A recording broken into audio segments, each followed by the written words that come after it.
Hello, welcome to the queue for the end game recap. What?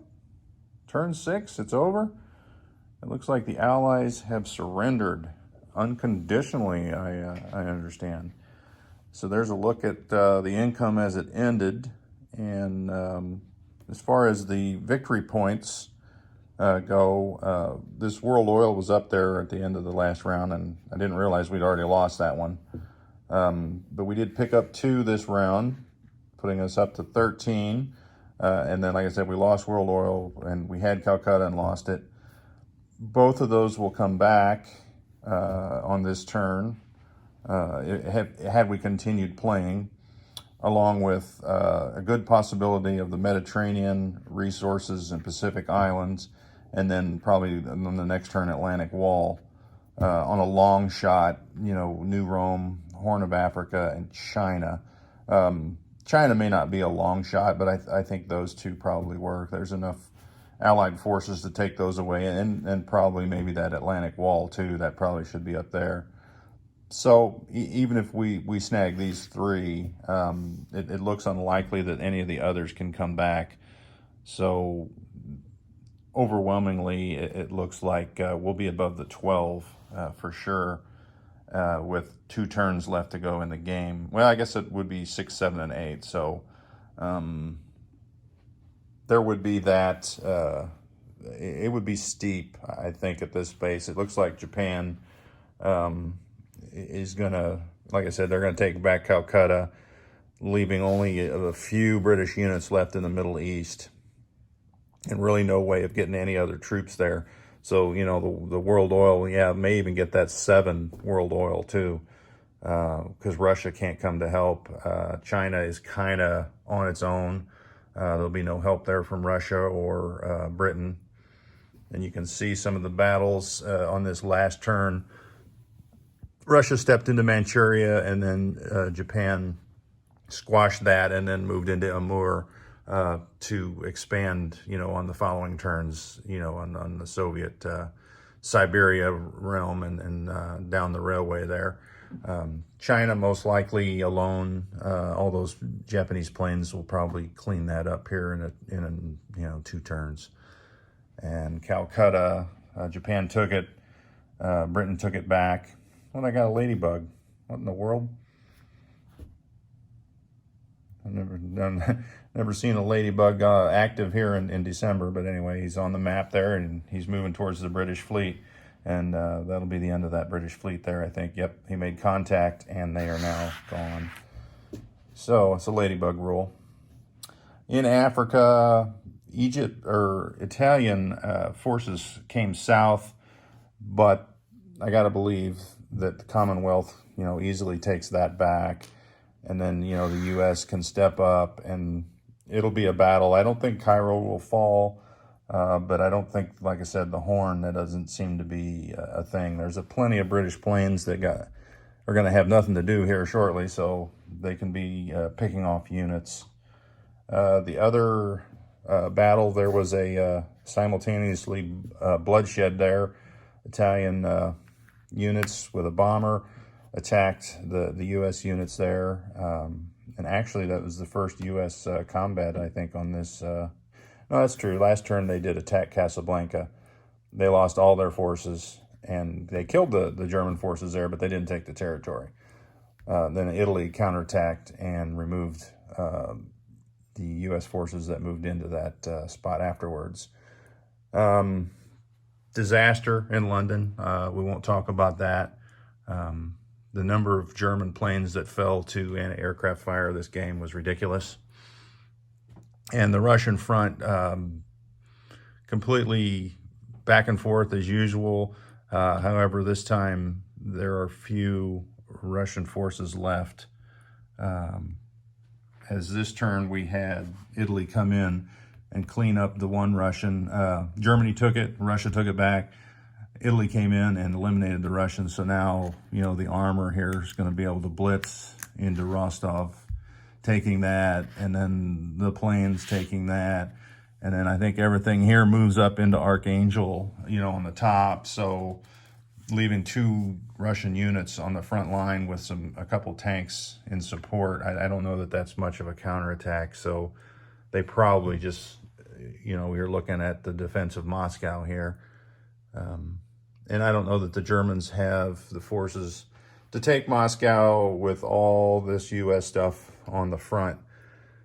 But I will say we didn't get to see that battle. So now let's do a hypothetical battle as if what was going to transpire.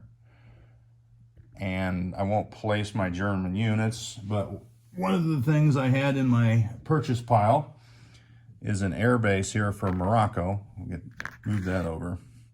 So I will put that out because that was integral in our plan. And then I'll move the units that we had discussed moving into the sea zone. So, and then also reinforcing Gibraltar for the counterattack. So the sub will move up from 92. We had 4 subs from 109 come down, and then we have a destroyer and a transport from 112. And then the transport itself is bringing 2 more guys.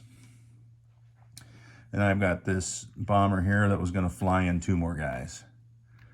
So that was our shift of forces there.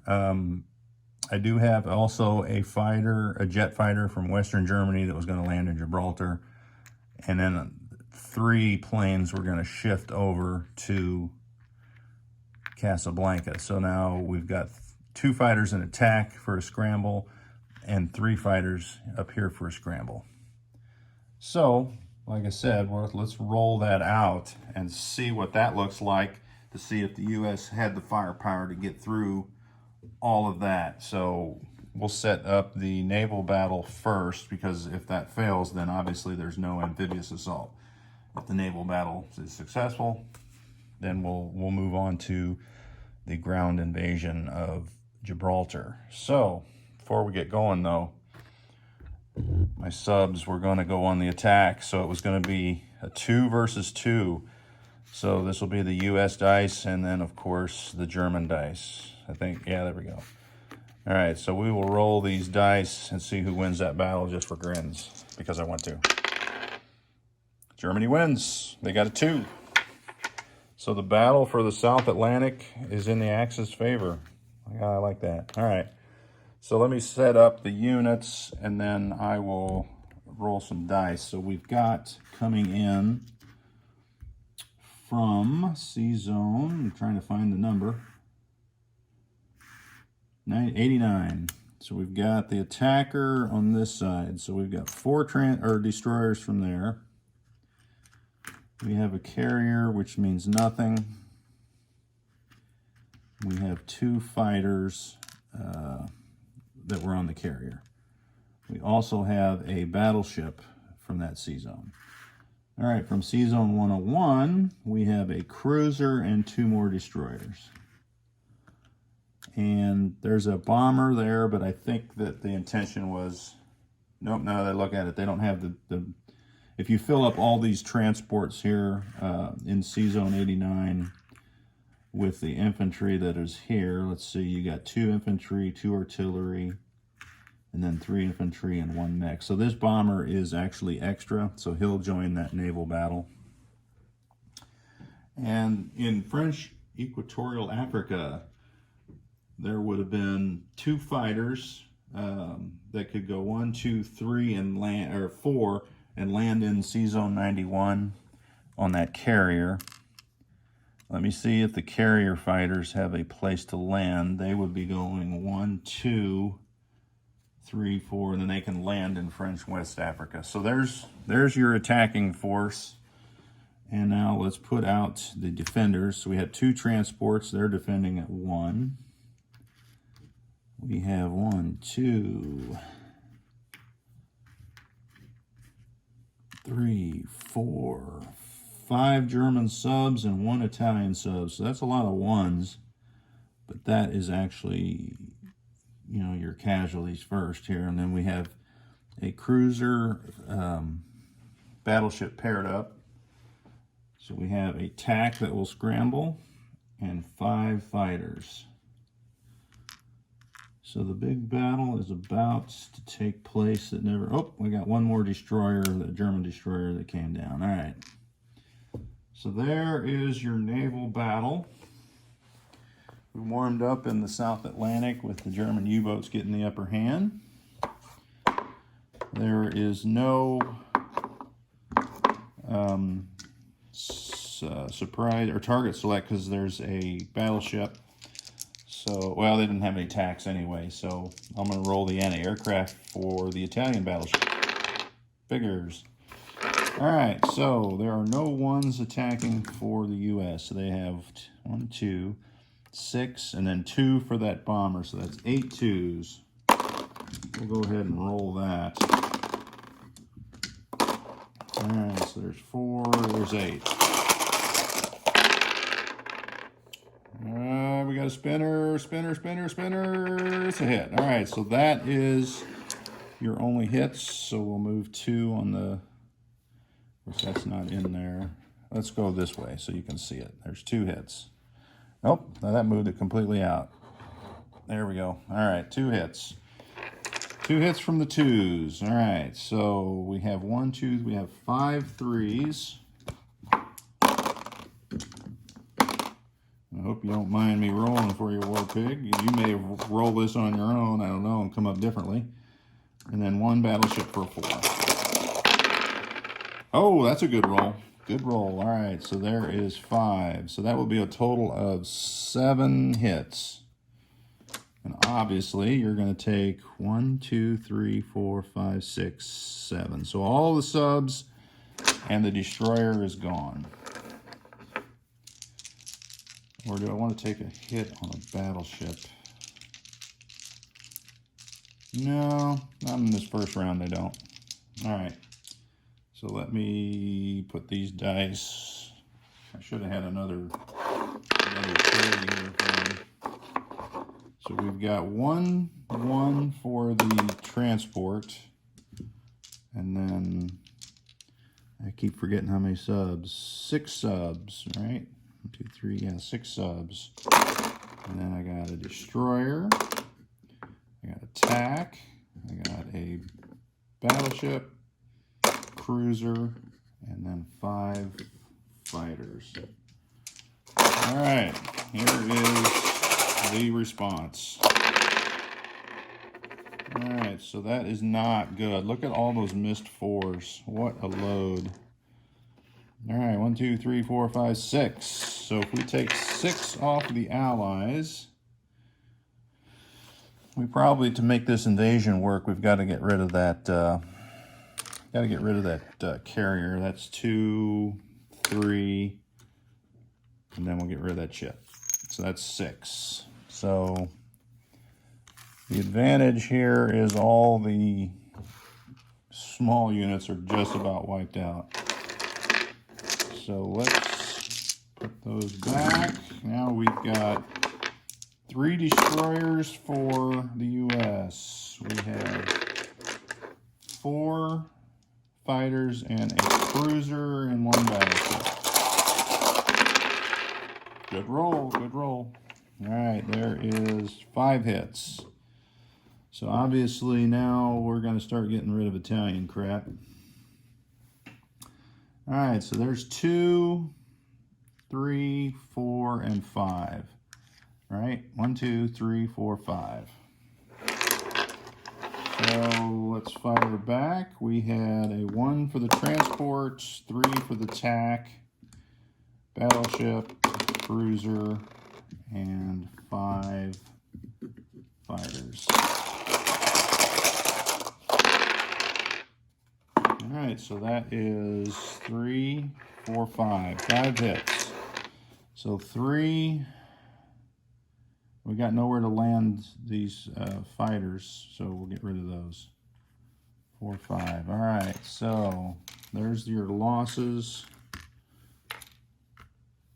Okay, so there is 2 transports and 4 fighters left. So there is 4 attacking units, so they cannot wipe out the Axis on this turn. So they got a battleship and 3 3s. 3 hits.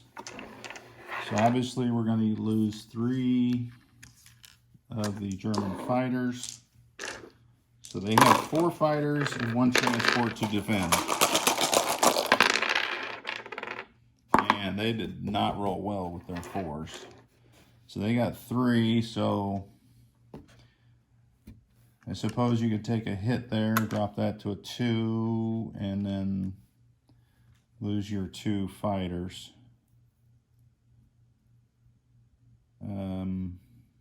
Otherwise, yeah, you're just down to 1 dice, yeah.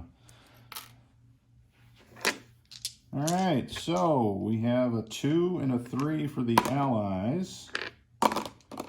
And we have a 4 and a 1 for the Axis. I'm going to roll them all at once. 4 for the Axis is a hit. Everything else is a miss. So it goes the battleship goes away. So now we have a 3 for the Allies, 4 and a 1. And it is hit. However, that is the end. Well, no, that's true.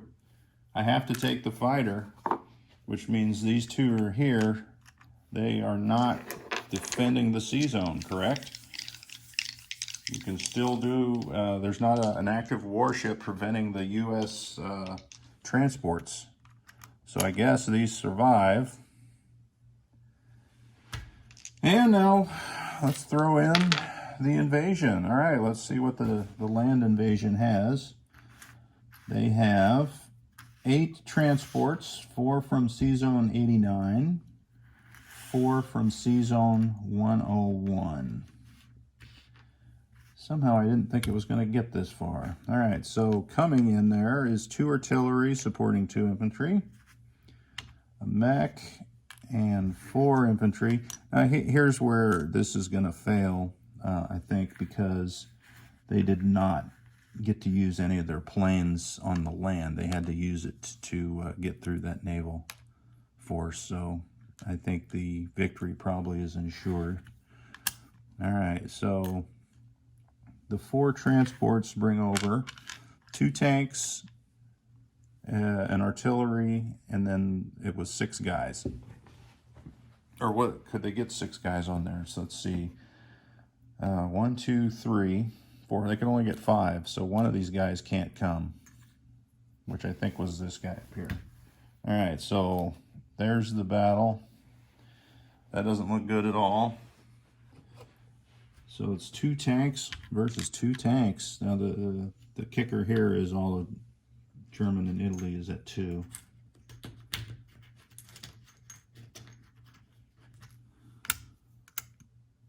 All right, so put the Italian infantry there. All right, yeah, that doesn't look like that battle's going to work at all. But for grins, let's see what we got here. All right, so 5, 6, 7, 8. So 8 1s.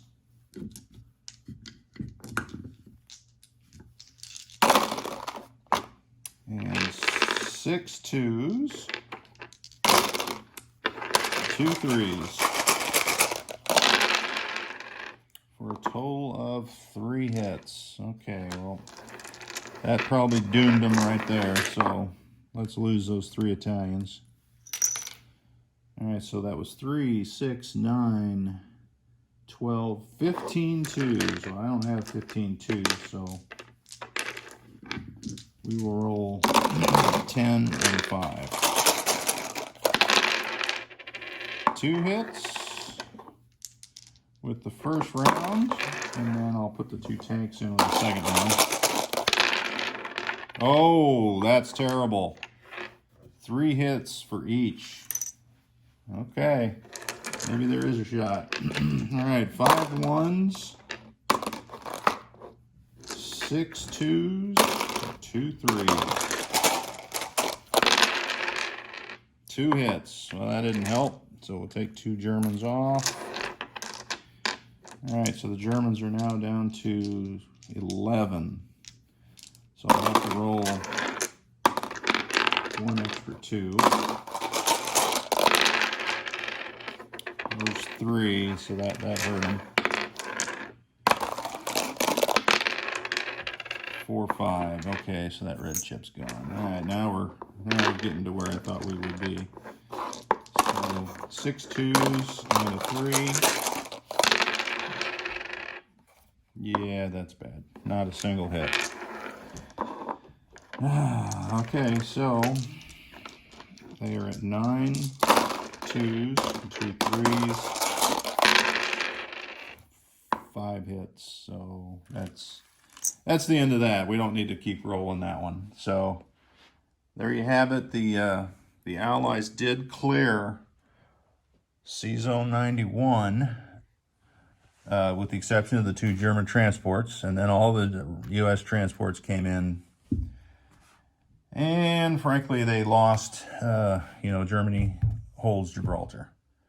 So there you have it. That would have been what that might have looked like at the end of that. But it was a good game, and the rules that I know that I've heard discussed that is changing is Siam here is not going to be worth 2. It's going to go back to being worth 1. It's going to stay pro-Axis though. So what that means basically is you can't build a factory there at 1, which makes sense.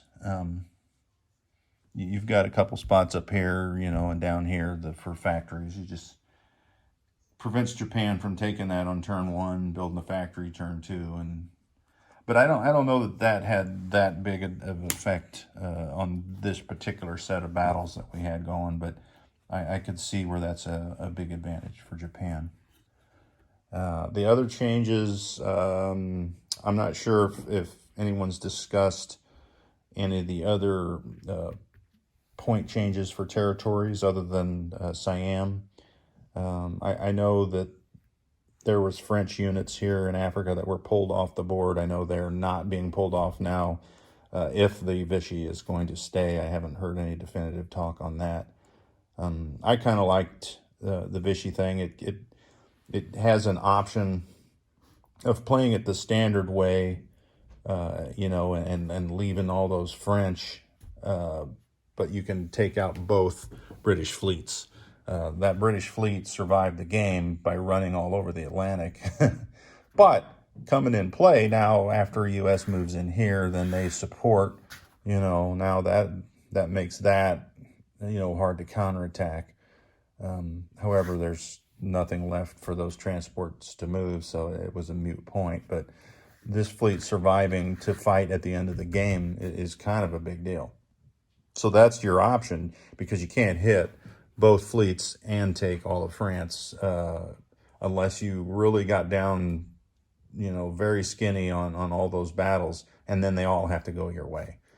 And then the end result of that is you might lose almost all your German, forces, and what did you gain, really?